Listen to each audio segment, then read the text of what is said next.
সুপ্রিয় দর্শক, আসসালামু আলাইকুম। এয়ার ফুডে আপনাদের সবাইকে স্বাগতম। আশা করছি আপনারা সবাই অনেক বেশি ভালো আছেন। তো আজকে আমি আবারও চলে আসলাম আপনাদের মাঝে নতুন একটি রেসিপি নিয়ে। আটা দিয়ে আমরা সবাই কম বেশি রুটি তৈরি করতে পারি, তবে আটা দিয়ে কিভাবে একেবারে নরম আর পাতলা রুটি তৈরি করা যায় এই ভিডিওতে সেটাই শেয়ার করব। আশা করছি আমার ভিডিওটি আপনাদের ভালো লাগবে। আমার ভিডিওটি যদি আপনাদের ভালো লাগে অবশ্যই আমার চ্যানেলটি সাবস্ক্রাইব করে দেবেন, সেই সাথে পাশে থাকা বেল বাটনটি ক্লিক করে দিবেন। আটা রুটি তৈরির জন্য আমি প্রথমে আটাগুলোকে সিদ্ধ করে নেব।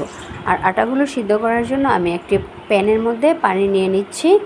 আর এখানে আমি 1.5 কাপের মতো পানি দিলাম। এখন এই পানিটাকে আমি ফুটিয়ে নেব।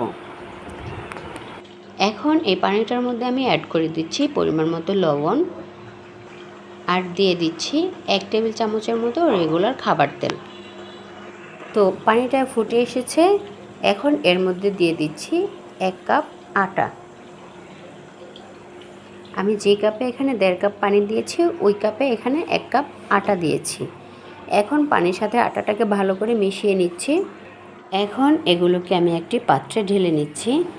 তো এখানে কিছুক্ষণ অপেক্ষা করে এগুলোকে আমি নর্মাল টেম্পারেচারে নিয়ে এসেছি।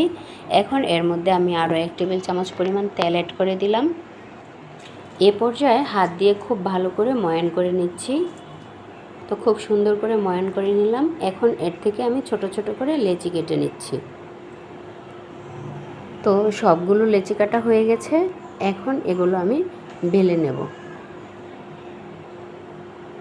তো এখানে আমি একটি লেচি নিয়ে নিয়েছি আর এটাকে হাত দিয়ে খুব ভালো করে গোল করে নিলাম।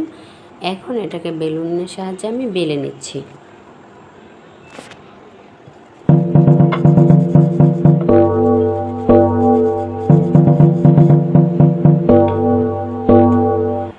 তো দেখুন রুটিটা কতটা পাতলা হয়েছে। তো আপনারাও চাইলে এভাবে বানিয়ে নিতে পারেন। আর আমি এক এক করে সবগুলো রুটি বানিয়ে নিয়েছি।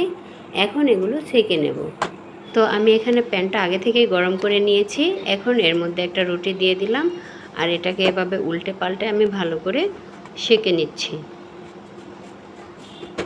তো আশা করছি আমার এই ভিডিওটি আপনাদের ভালো লেগেছে। ভালো লাগলে অবশ্যই আমাকে কমেন্ট করে জানাবেন। তো আজ এ পর্যন্তই। সবাই ভালো থাকবেন। আল্লাহ হাফেজ।